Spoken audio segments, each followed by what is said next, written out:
É a principal pergunta que a gente tem nesse momento para o senhor: como será o ressarcimento? Vai ser parcelado? Vai ser em uma vez só? De onde vem esse dinheiro? Vai entrar direto? Tem que fazer o pedido? Como é que vai ser esse momento que os aposentados e pensionistas estão esperando ansiosamente a partir de agora? Isso. É importante a gente salientar que ontem começaram a ser enviadas mensagens pelo aplicativo Meu INSS e avisando 27 milhões de brasileiros, 27 milhões de segurados, de que eles não sofreram qualquer desconto associativo. Para que eles possam ficar tranquilos, não procurem o INSS, não liguem no 135, não tente ressarcir e, principalmente, não caia em golpes. Não ache, não acredite que alguém vai resolver ou vai te entregar algum dinheiro. Não acesse qualquer link, não dê seus dados para ninguém e não assine qualquer tipo de documento. Na próxima terça-feira, será encaminhado uma mensagem explicando passo a passo de como ser feito o pedido de ressarcimento a 9 milhões de segurados do INSS. Esses não querem dizer que todos foram objeto de fraude. Esses, em algum período da sua vida, em algum período do seu benefício previdenciário, ocorreu um desconto associativo. Ocorreu um desconto associativo que pode ter sido legítimo ou não. A partir de terça-feira que vem, é isso? A terça-feira será feito o encaminhamento da informação. Na quarta-feira, disponibilizaremos pelo Meu INSS, pela Central 135, a possibilidade desse cidadão, dessa pessoa, ingressar no sistema. Não precisa juntar qualquer documento e falar: quero o meu ressarcimento. Ao falar que quer seu ressarcimento, vai aparecer quais as instituições que descontaram no seu contra-cheque, qual o valor bruto descontado e qual o período que ocorreu aquele desconto, para ele conferir: nossa, eu realmente fui associado dessa associação, não fui associado dessa associação, nossa, eu não sabia que tinha esse desconto, ou eu concordo com esse desconto. Ele simplesmente clica na associação, na informação de que ele não concorda com aquele desconto daquela associação, e esse não concordar eu não autorizei que houvesse esse desconto. O INSS vai intimar, vai notificar a instituição para que ela, em 15 dias úteis, dê uma resposta ao nosso cidadão, ao nosso segurado.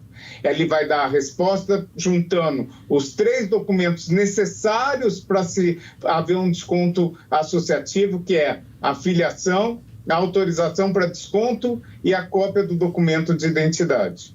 Ou ainda, falar: realmente eu não tenho esse documento e vou ressarcir esse segurado. Esse ressarcimento da instituição é feito nesses 15 dias úteis, é depositado para o INSS por uma guia identificada e o INSS vai devolver esse valor descontado irregularmente diretamente na conta em que ele recebe o seu benefício previdenciário. Ele não precisa informar o número de Pix para ninguém, CPF, nenhum dado. O INSS vai cuidar dele nesse ressarcimento. Não ocorrendo essa situação, ou verificando que a instituição não respondeu, o governo federal vai ressarcir esse aposentado e pensionista. Presidente, e esse dinheiro para o ressarcimento, vem de onde? Porque pelo que estamos monitorando, que foi apreendido dos criminosos, não chega nem perto do estimado que foi descontado ilegalmente. Na verdade, a gente precisa realmente fazer um pente fino para saber quanto realmente foi desviado. O que nós temos até agora é que, se for 100% dos vínculos associativos, chega aquele montante falado na operação.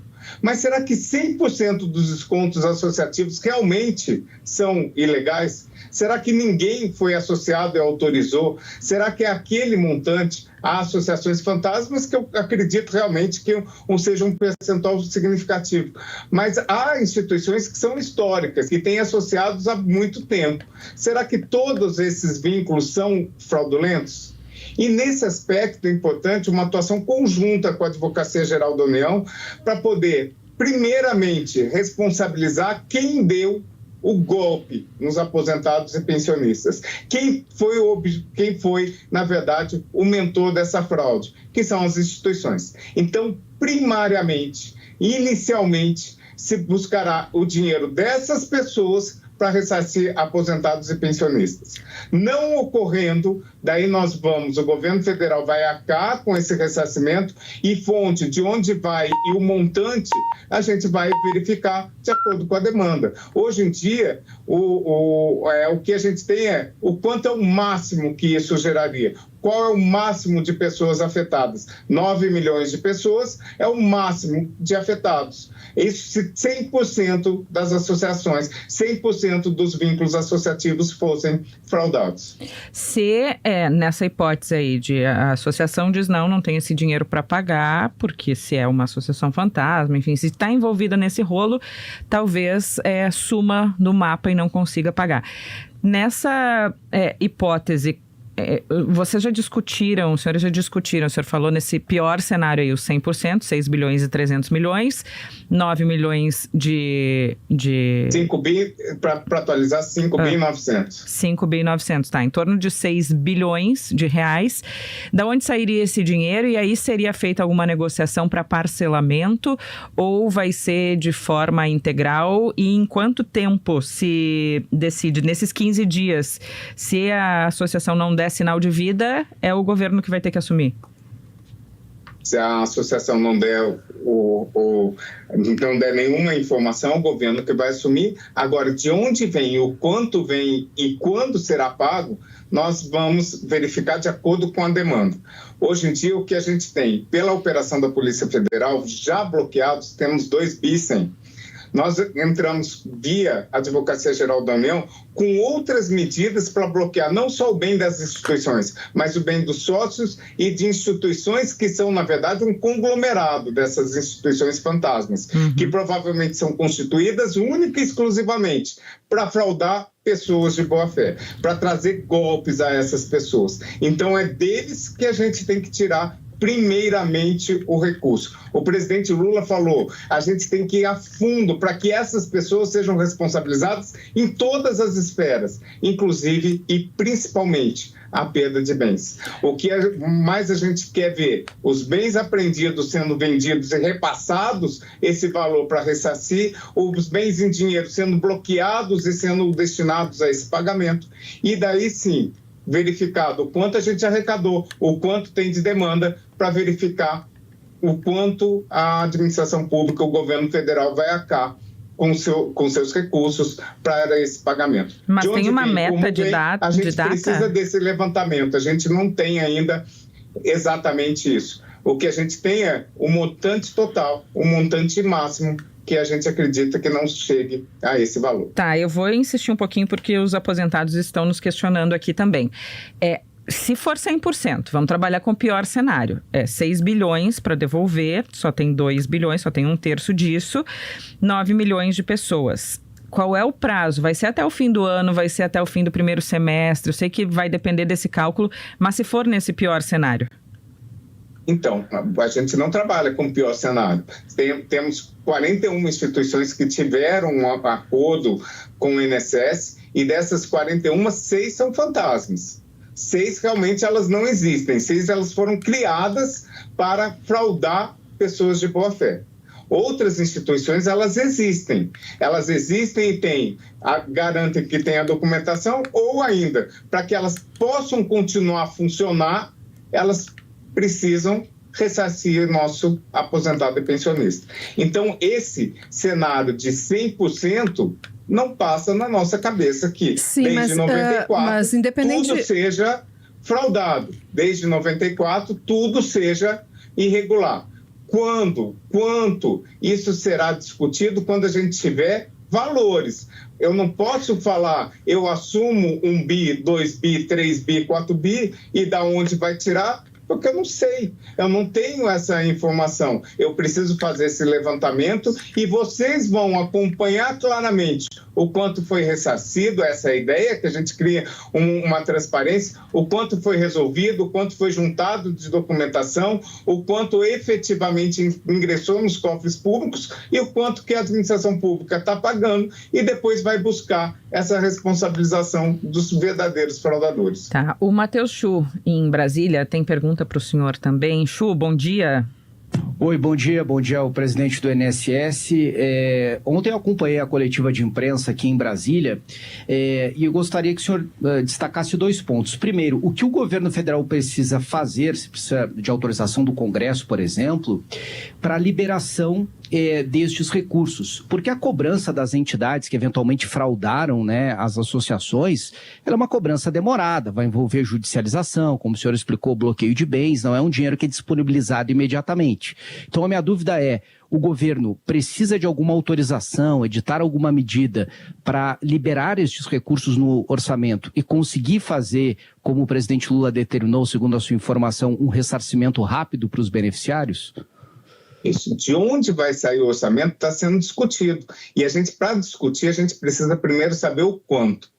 Não adianta discutir que vai ser com recurso próprio do INSS, vai ser com patrimônio do INSS, vai ser cortando despesa, vai ser com crédito extraordinário. Eu preciso, para poder pedir um crédito extraordinário, para poder falar que é do INSS, eu preciso ter responsabilidade. Eu preciso saber quanto é a conta. Eu não posso trazer uma conta falando que é 6,9 bi, se for muito menos. Eu preciso efetivamente trabalhar com responsabilidade. O que a gente vem garantindo? Ninguém sairá no prejuízo, ninguém ficará com desconto que não era devido no prejuízo.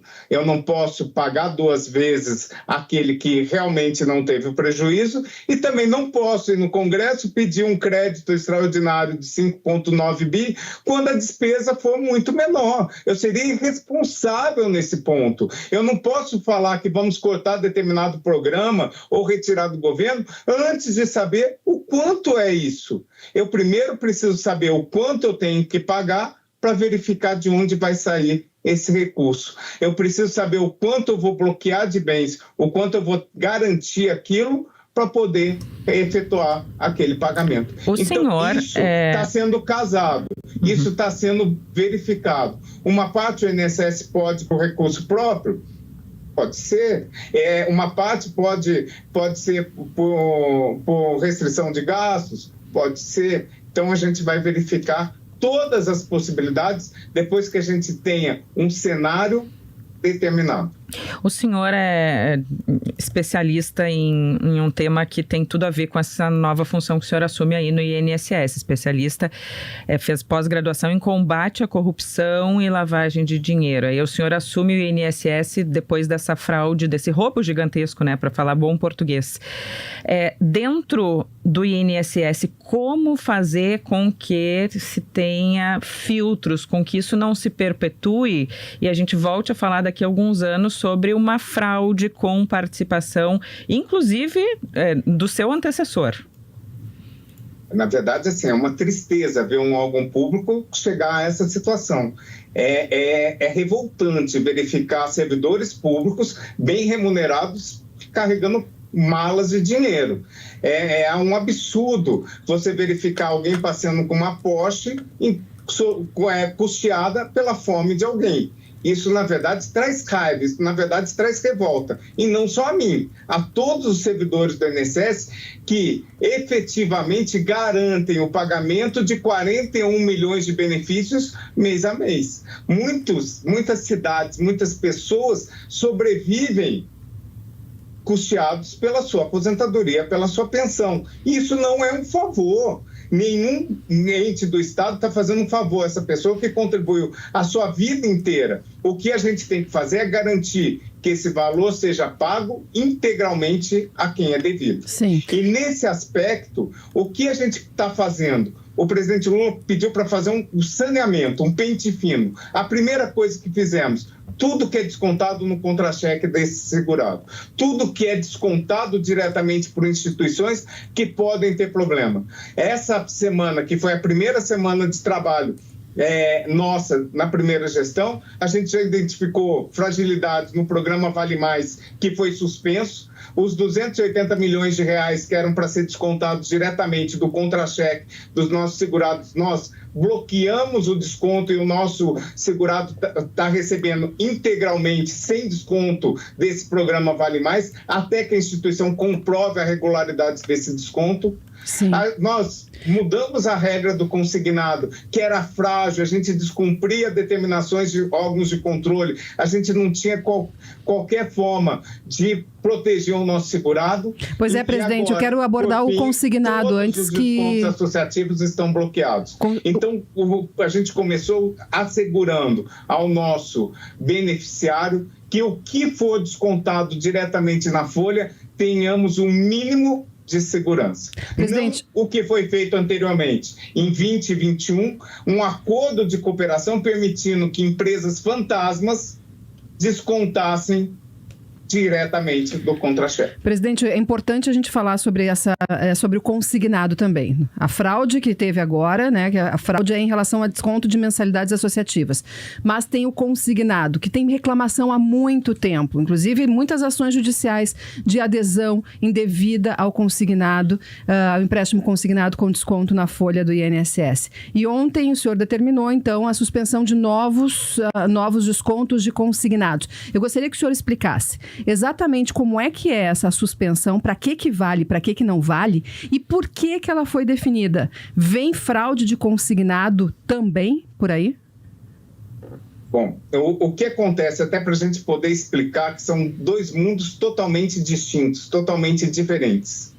O INSS, visando garantir um empréstimo mais barato para o nosso aposentado e pensionista, possibilita que os bancos, as instituições financeiras, façam um empréstimo com a garantia de que vai ser descontado em folha. Ou seja, o risco da operação financeira cai muito e, por isso, consegue emprestar com juro mais barato.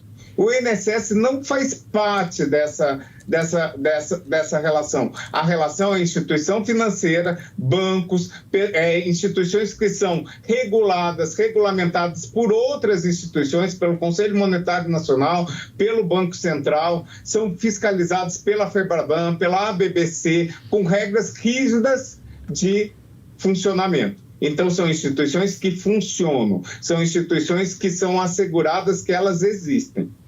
As irregularidades por força de contrato com o INSS, todo e qualquer desconto consignado irregular, quem tem que ressarcir é a instituição financeira que o fez.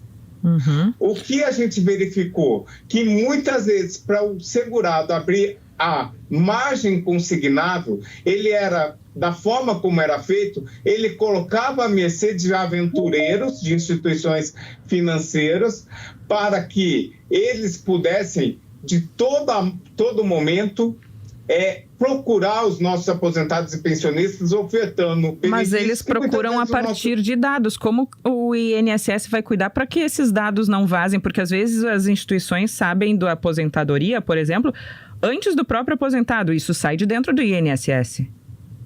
Não necessariamente dentro do INSS. Nós, na verdade, tem um trabalho que está sendo feito para verificar se é INSS, Dataprev, mas essa não é o grande mote. A grande questão e a fragilidade que ontem foi bloqueada é que esse benefício previdenciário ele nasce bloqueado para empréstimo consignado por 90 dias. Ninguém consegue fazer um empréstimo consignado quando o benefício é concedido nos primeiros 90 dias. E o que se decidiu? A administração anterior se decidiu que esse bloqueio seria desbloqueado por questão facial somente para os benefícios previdenciários concedidos a partir de 2024. Todos os demais benefícios já existentes, mantidos pelo INSS, ele efetivamente não tinha esse controle, essa garantia de que realmente é o usuário que está querendo abrir sua margem para que instituições financeiras pesquisem e ofertem o benefício do consignado. Nós fechamos que todos os benefícios mantidos pelo INSS, e hoje já amanheceu assim, somente poderá abrir a margem para que instituições financeiras possam consultar e ofertar empréstimo consignado se autorizado com reconhecimento facial dos nossos segurados. Ninguém vai ter mais duas regras. Uma outra questão importante de fragilidade do nosso controle. Muitas vezes o nosso segurado abria a margem, fazia uma operação de crédito e nunca mais se fechava esse controle se ele queria ou não dar acesso à sua margem às instituições financeiras. Agora, a cada operação de crédito, ele precisa autorizar com reconhecimento facial. Ele não é automático, ele não é mais aberto. Então, a gente está criando fontes, a gente está criando restrições para poder assegurar um passo a mais para garantir que descontos em sua folha sejam devidamente autorizados por ele.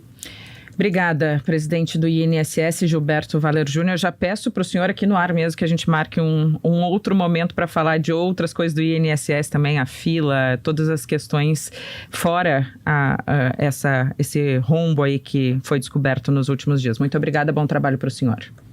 Eu que agradeço, que me coloca à disposição. Obrigado.